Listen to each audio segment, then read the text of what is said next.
Oh, we rolling, man. All right, cool. Welcome back to another episode of Daddy Issues. The issues of fathers. Man, we back up in here, man. Yeah. My son, he was at my place last night, and my oldest, he parked in the alley. And so, when you park in the alley and kind of hug the side, people can still get through. But it was trash day. So I woke up to like a loud horn honking in the alley. I'm just like, and for me to wake up, it's got to be epic. Yeah. Because I don't wake up for shit. And then I was just like, who's honking out here? Then I look out the window, I see Serene's car in the alley, and I'm just like, I wonder if somebody's blocking him. And then I woke him up and was like, you parked in the alley. And he was like, oh, yeah. And then I went outside because I heard the honking still, and it was the trash truck. So I started scrambling. I was like, seeing the dudes in the vest pointing. I was just like, oh, give me your keys. So I had to move his car. And then I was just like, I didn't want to wake up that early. I was pissed. I never went back to sleep. Never went. You got to quit parking in that alley, man. Parking by your house sucks, though. Yeah, it'd be packed. It's packed. Like when you get to my crib at night, forget it. That's why I don't drive when we come by your house. I'll only come if I got the fit. If I got the SUV, I'm not coming. There's no parking. I could squeeze in with my small car, but the other one is just trash. It's a wrap. It is. Or you go streets over. Right. Or way high up and gotta walk. But for ticket magnet Serene, he need to not park in that alley because everything he do is just everything with it's tickets, the trash, man. I figured they could have him towed. Probably in the way, yeah. They was probably on their way to do that because they was honking loud. I was like, "Who the hell?" Because I was ready to go outside and be like, "Bro." Yeah. And then I saw the trash truck. I was like, oh. The energy shift was incredible. From the ownership? I apologize. Scrambling. Let me get the keys. Because ain't nothing I can say. You know what I mean? I was like, my bad, y'all. And then I was going up the alley. I was going to go, because they had left. By the time I got the keys, went back down, they were gone. So I was going to go up the alley. And then I saw them at the top of the alley, and they, stopped. And I was like, oh, they see me. So I started backing up. And then they moved. And then I went back up the alley. I was like, I don't even want to make eye contact. Nah. It was one of them moments where you want to avoid. Yeah, because you was in the wrong. He was in the wrong. But as the dad, I was in the wrong. So I was like, man, come on, man. Don't do your boy like this. Be like that, man. Man. So that was my morning. Yeah, my morning was pretty standard. Woke up, got the kids ready, got them dressed.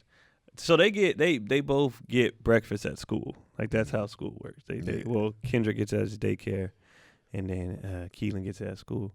So I plan it to where I get up first, I do what I got to do because I had to gather all my clothes and stuff because I got to go back to my mom's to switch everything out. So for the week or whatever, and then so I was putting all these suitcases in the car or whatever. Then they got dressed, and it's time to go. Right. So Cotty had asked me. She was like, "Oh, you think I should give them some waffles?" I was like, "No, we don't have time." So I'm getting their jackets on and stuff.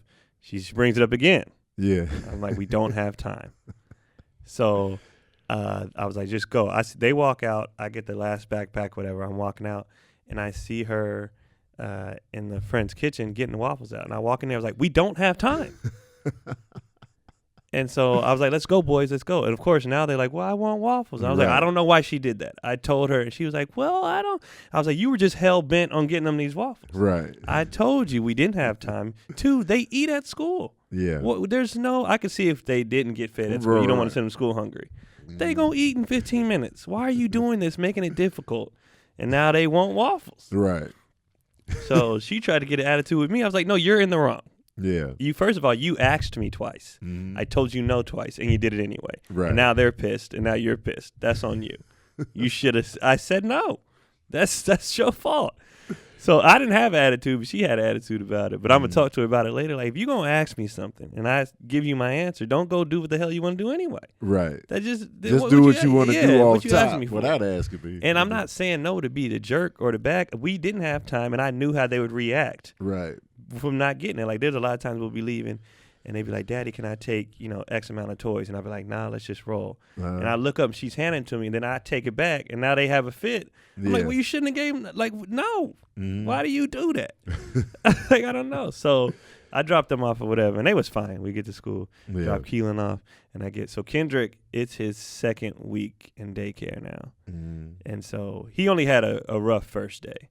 After that, he was like, all right, this is what we do. I remember them first days, man. Yeah. I was not good at first days. He had a rough first day, and then after that, he was even fine. They told us, they was like, has he done this before? We was like, no. They was like, he's like a little adult.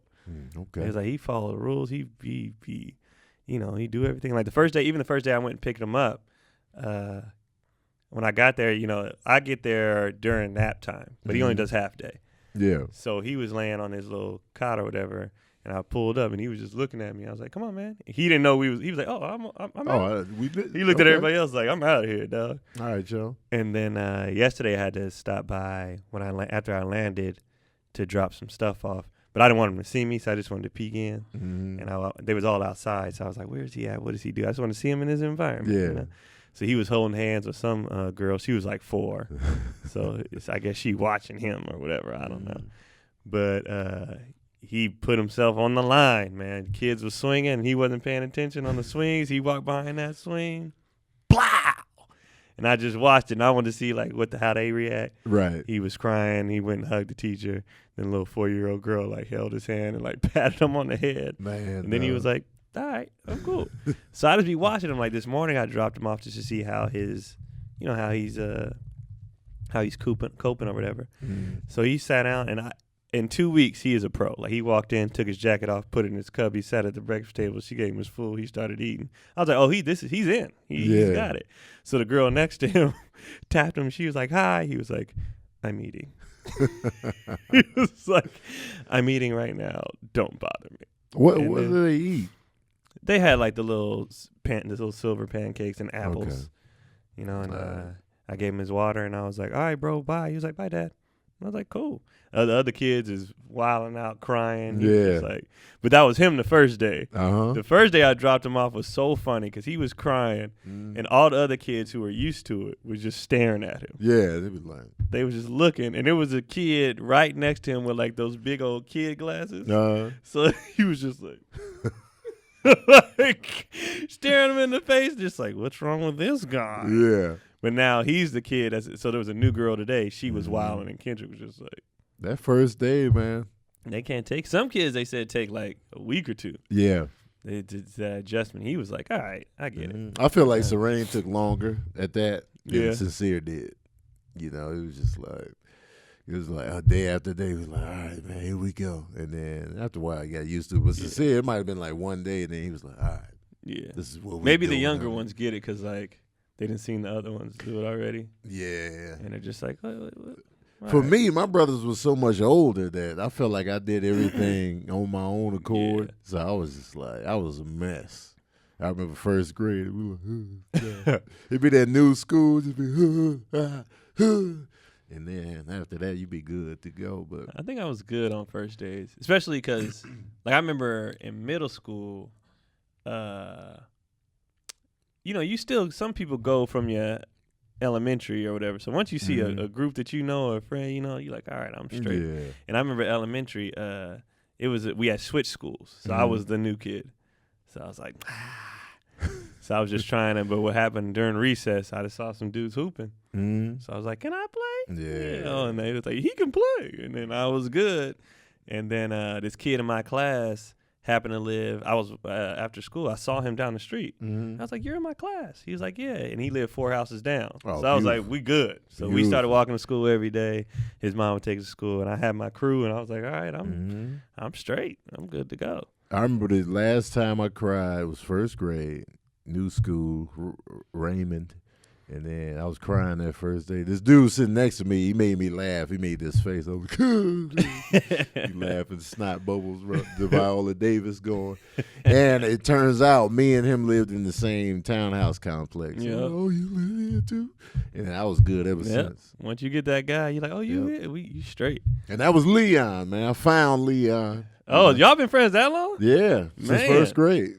You know, so shout out to Leon for I helping mean, I guess me that's through how my first boy grade. Carrie is. We've been friends since he was 7.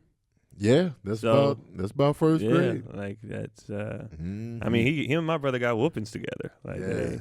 they walked home from school in 3rd grade, and it wasn't a close walk. Like it was a far walk, and they had the bright idea. My brother was like, "You want to walk?" And Carrie was just like, "Yeah, we'll walk." So they walked home. None of the parents knew where they were. Oh my God. So then they stopped at a gas station, They put just their money living it together up. to get a soda because it was so hot.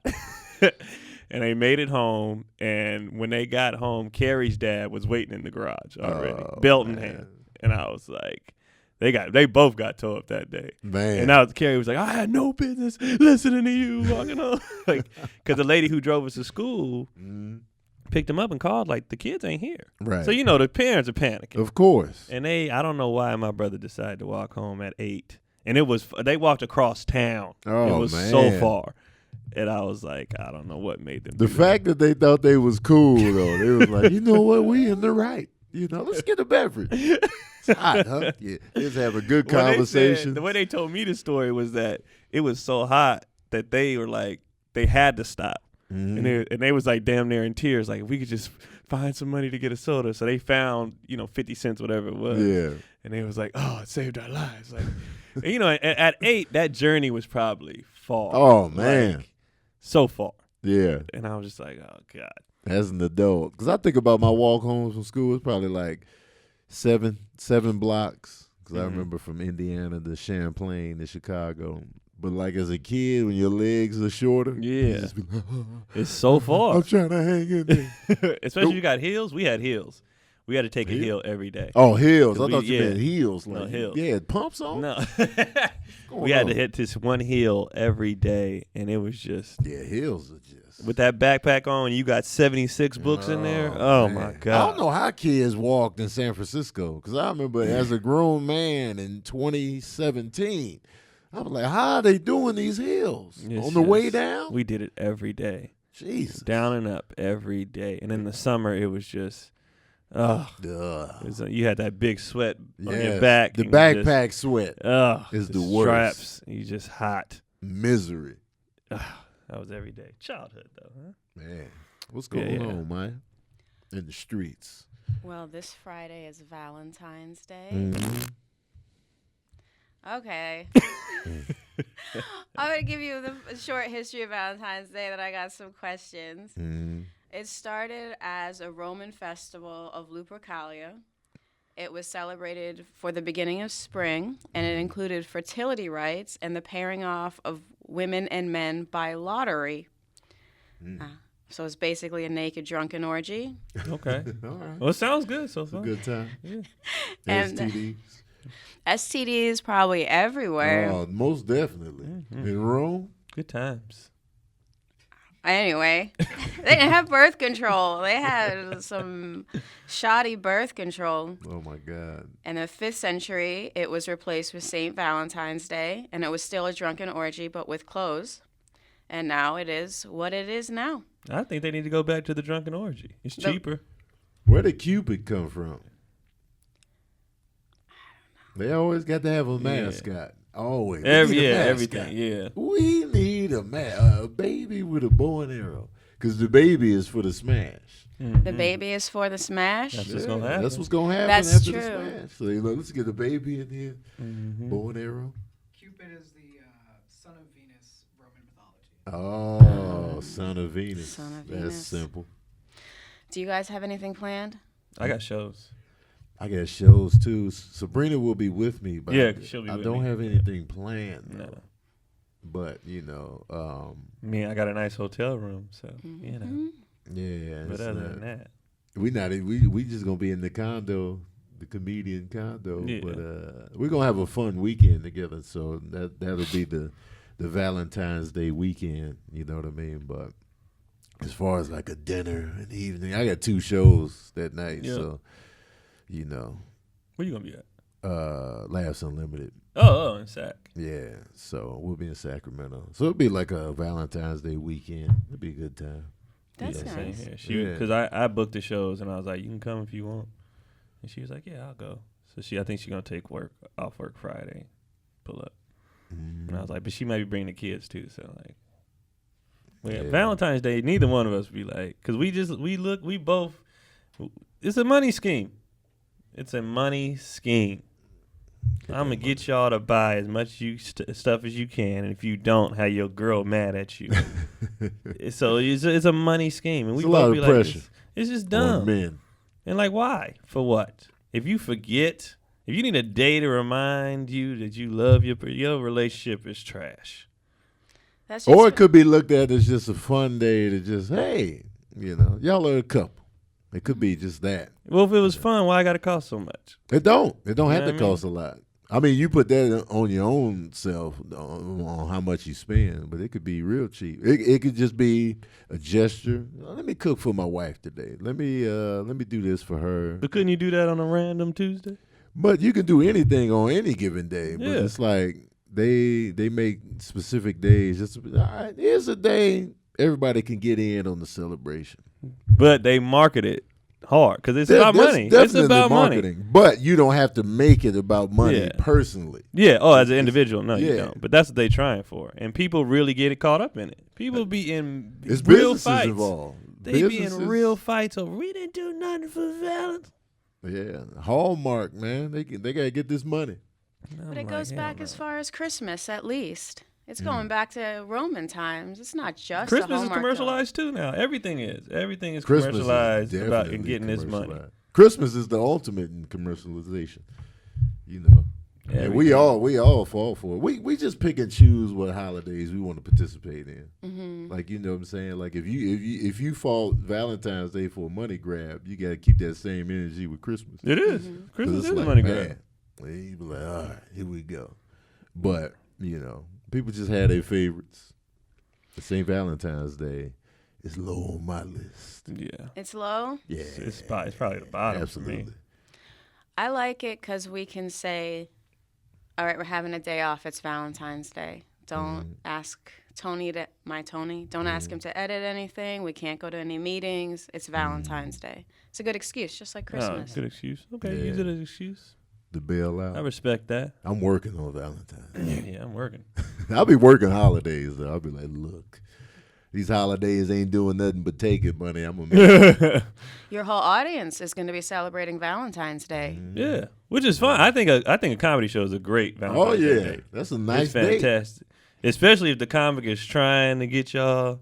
Because my when I'm on stage, especially on a day like Valentine's Day, I'm couple McGee material, and it's like to get them like y'all should be Yeah. go night, leave tonight, do Couples, it, man, get that drunken orgy. Like and they coming out. Yeah, My Friday show sold out, so it's like they pulling up. I'm like, good. that's a good date.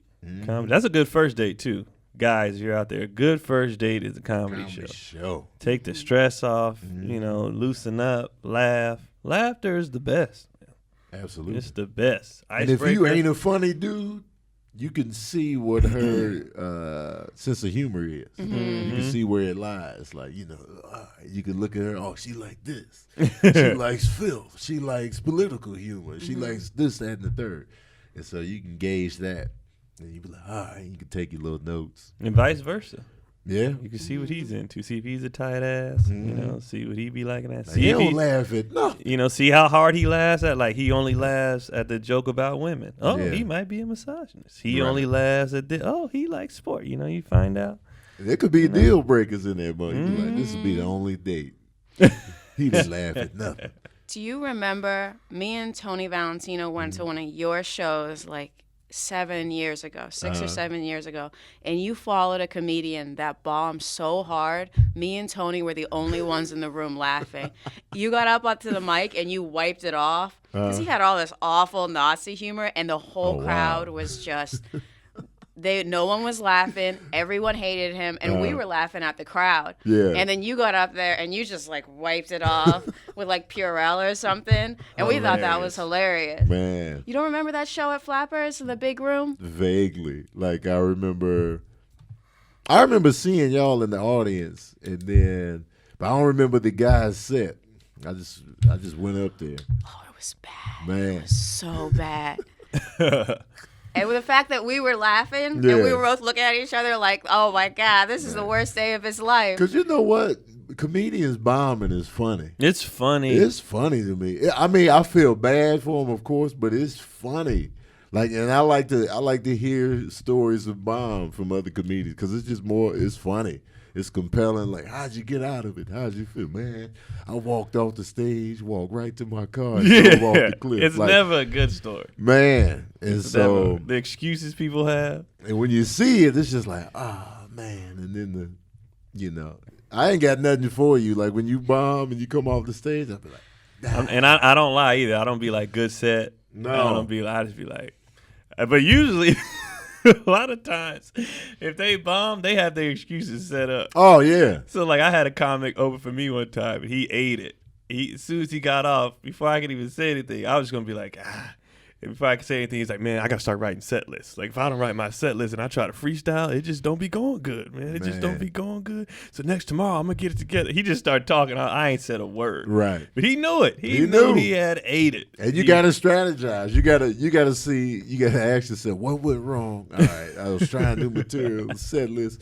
You trying to find whatever works. Like with me, when I didn't have a good set in the Bronx, I was like, it was the shorts. Because that's all I had. Like, it was the shorts I had on. Because I was doing material that works. And I was like, it was the shorts. You need something. It was a crowd. They wasn't paying attention. They was hungry. It was late. Yeah, you'd be like, the room was long. Oh, the sound system. But everybody else is winning. You just be like, all right, it was the shorts. Okay. I don't know if you guys have been following this quarantine cruise ship. I know you both do a lot of cruise ships. I was looking it up this morning, because the death toll keeps rising on this coronavirus. So I was like, all right, let me pay attention to this. Because it crossed over 1,000 deaths now, 40-some thousand cases confirmed. So I'm just like, what's going on? And I saw about the cruise ships. So I'm like, I'm glad I quit doing them joints. But, because it's scary, man, especially a flu-like joint where it ain't like you got to smash somebody to get it. I don't like this, man. And there's some cases out here in California, in Santa Clara County. They got like a few cases, and I was just like, man, where everybody at? So I don't know, man. Do you have a plan? Have you ever thought, like, what if I get trapped on this cruise ship? Nah, because I'm off. Yeah. And mine, the ones I'm doing aren't I don't never do the fire ones. But if someone from Santa Clara got on the cruise ship, Yeah, anybody then can left. come up in there. Oh, well. and you're trapped on a cruise ship for 2 weeks. I've been trapped longer. Really? I've already done longer than that. I can survive. 3 weeks. Oh, that 3 weeks was hell. God, I'll never. Because, do that once again. you're on the cruise ship, you're on the cruise ship. Yeah. Unless a zombie outbreak happens and then you got to fight your way off the ship in the middle of the ocean. Yo, that's a good-ass movie. Mm-hmm. I could A write that zombie movie. outbreak on a cruise ship in the middle of the ocean. What you gonna do? Fight. Yeah, that'd be a great you movie. gotta fight. Great action movie. And everybody just falling off one by one, getting bit. You know what I'm saying? You only got so many places you can run and hide. I mean, the good thing about it is, though, there's so many. Once you close your door, it's locked. Yeah. It's a lot of places to hide and barricade yourself That's on a why ship. it'd be a good movie. 'Cause Yeah. you can really move around, hide. Yeah. We got to get some food. You gotta Plenty get of food. And then you like, And then you got a flare gun. It's places to get. It's a ship, so to get rid of the bodies, just over the top. Yeah. Over the top. There you go. Start putting. You ain't even got to really kill a zombie. If you can get one to come, just trip them, go off the side. Man. You just push them over. And then the communications are down, And then they don't want you to come to land because you got the zombie Of course virus not. on there. You They gotta got to get rid of blow up the whole ship. Oh, that Now would you be the gotta- worst. Yeah, so it's like we got to vaporize the ship. Now you got to get off the ship, and they think you a zombie too. You got to get to the life raft, especially if you have the cheap Yeah. cabin. You got to Yeah. get all the way to the top, like a video You gotta get game. to the raft, And and you- I'm sure though when you get there, they're gonna just test him and see if he Yep. got the virus. And they already lost some rafts because it was just pandemonium Oh, in the absolutely. beginning. Some of the rafts, so it's zombies in some of the rafts. They already at sea, just That's a good movie, man. It's a good movie. And sharks would be circling Oh, because you're dumping they bodies all over in. the side. Now you got zombie sharks because they done ate the infected people. That's a good ass movie, right? That would be there. a good movie. Call it What You Gonna Do. What you gonna do? Like Train to Busan. Mm-hmm. That That's a is good movie. a good movie. Yeah, that was real good. Yeah, I Like it. rewatched that. I gotta What's it check on? out it was on Netflix for a long time. I don't know if it's still there or not. It was a good one though. Yeah, that was a hot They got like one. an animated one on Amazon Prime, I think, or Hulu, one of those. Like it's like a prequel to Train to Busan, but it's animated. I gotta watch that. We have some questions from the audience. Now let's get it. Elizabeth Moody asks, how do you guys feel about Gayle King and the backlash she's getting? Also, how do you feel about what she said in the interview about Kobe? I didn't see the whole interview. I just saw that clip that was posted and how Lisa Leslie responded to it. So, but I just felt like it just shouldn't have been brought up at all at this time. Whether it's within the context of the greater interview and legacy, I just feel like they just didn't need to bring that up so soon. Like the family's in fresh mourning, like fresh the week of, you know what I'm saying? Like talk about that later down the line, like not now. And I just feel like they just quick to, rush to that. Even within his whole legacy, it's like, all right, he went to court, he's been there, done that. Okay. We move forward, and when you're dealing with death, you don't bring that up at the funeral. This is the funeral stage. You don't be like, man, you speaking at the funeral. I remember my dad. My dad beat a lot of women in his day. He was just a woman beater. This is who he was, y'all. But then he changed his way. Now nobody want to hear that at the funeral. So I don't know. Yeah, with Gayle, because people was like, why is everybody jumping on her? Because you have a pattern. A track record. People didn't jump on her for doing it. People are sick and tired of her and Oprah when it comes to black men wanting to be like, let's dig into the dirt. You are friends with Weinstein. There's no documentary. You ain't said shit. You got all these other white dudes. You ain't said shit. But R. Kelly, back in the day, Tyson, Michael Jackson, Russell Simmons. When it comes to black men, let's bring up. You don't say nothing about your white friends, and that's why people got pissed. It wasn't because other journalists have brought it up, and they did get chewed out too. They did. Everybody who came for Kobe and brought that up, the people wasn't having it. But in Gayle's case, people are just sick of her track record and the track record. Like y'all stay doing this. If they had a track record of doing it to Weinstein or Woody Allen or whoever else, fine. But it's only black men, and that's why people were like, we're sick of it. We're tired. And you're black women doing it. So they're just sick of it. That's why she caught it. It wasn't because she asked questions. That was part of it. But her track record is why she caught so much hell, and I don't feel bad for her because it's true. That's what they do. So it's like, I don't care.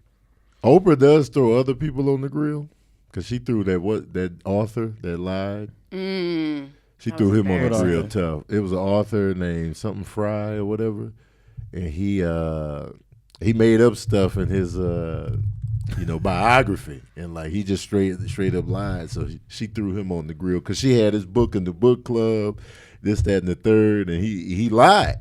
And so she threw him on the grill. So like everybody right now is like, okay, her spiritual advisor or whatever that she pumped up was caught molesting kids. Oh. So they was like, let's see what you say about this. Right. Let's she got to throw that on the grill. But she was quick. She pulled the Russell Simmons thing, I think, because people was on her. But it's like, why you want to come after us all the time? But don't nobody want to hear your tweets, Bill Cosby.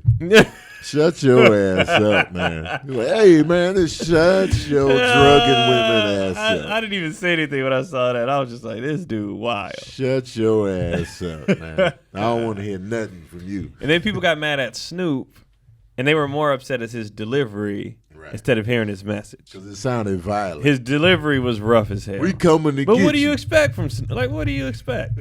So a lot of people was just like, he could have just said it different. And other people was like, the hell how he said it, what he said was correct. And You know, but it's like also Snoop he just a rapper. Right. Like why do people, But it sounds scary though to say we coming to get you. That's threatening. So if he would have just been like, I'm sick of this, that, and the third, stop throwing black men on the grill, then people really can't, come at him for, forcefully sounding like he's threatening a woman. But and then he made a video. He was like, "What I look like?" Right. Saying, and people was like, "He's backpedaling." No, he's not. He's clarifying. Yeah. Like, and then even with like Oprah was like, she's getting death threats. First of all, I forgot who said it, but somebody was like, every celebrity gets death threats. Every celebrity gets death threats. And two, if George Zimmerman is still walking around, ain't nobody finna do shit to Gail. Gail's fine. She's fine. People talking, they ain't doing nothing. Yeah. Zimmerman walking around free, and that's somebody people actually want murdered. Right. And he is walking, so she'll be fine. Mm. What do you think about the argument that it's Oprah and Gail's job to police the black community because they're black, and then white ladies can talk about the white community because they're white? Like, no, because the white people always coming after us, so we don't need you doing it too. And you don't go after the white dudes. That's the issue. That's the big deal. You never go after the white dudes. Like Weinstein is your buddy. He should have been the first one you lit up. But there's white ladies coming after Weinstein Of hard. course. Yeah, but you should be doing it too. Because there's white ladies coming after Kobe hard, and they still did that. Mm-hmm. White ladies coming after R. Kelly and Michael Jackson and Cosby hard, you still did that. And I'm not even saying that the R. Kellys and them, they're not correct. Mm-mm. Like I'm not defending them. I'm just saying you got to go. You only go after them. Like go after everybody. Keep that same energy. Keep the energy the Keep same. the energy. Mm-hmm. Okay. Yeah, man. All right. Well, that's it. We doing short episodes of that. Yeah, our schedules are insane as of late, guys. So I was just going to have to take this 30-minute joint. That's just what it is. We did something though. Yeah. We did something. It's just the schedules is wild right now. If y'all have any questions, ask us in the comment section on YouTube. We'll tackle them on the show, as you can see. Follow me at Tony Baker Comedy on everything. I'll be in Arlington, Texas, February 20th through the 23rd at the Arlington Improv. 6 shows, so pull up. I'll be in Sacramento this weekend, so pull up. Tickets are still available for Saturday and Sunday, so don't hesitate, man. You snooze, you lose. Yeah, Keon Poley on everything. I'm at Fantasy Springs Resort Casino this weekend, Thursday, Friday, Saturday. I don't know what. I guess you go on the site to get the tickets. I don't know. I don't know. They just called me. I said I'll be there. You basically Google the video you just Google said, it, and then you got to do. But they be asking you specifically, like, well, how do I get the same? This is what I don't understand. We can go. People hit us personally to access stuff. You've never called Lauryn Hill and asked her how to get tickets. You just find out. Yeah. You just why when you know somebody all of a sudden you helpless? How do I the same way you do everything else. Don't hit me for this shit. Yeah, that's ridiculous. But show up though. They know us. They be like, yo, how can I buy the tickets? You go to the website. You go on the internet. You click on buy tickets. You enter your payment information. That's how you do it, guys. Jeez. That's it. That's it. You know what I'm saying? Anyway, we out of here.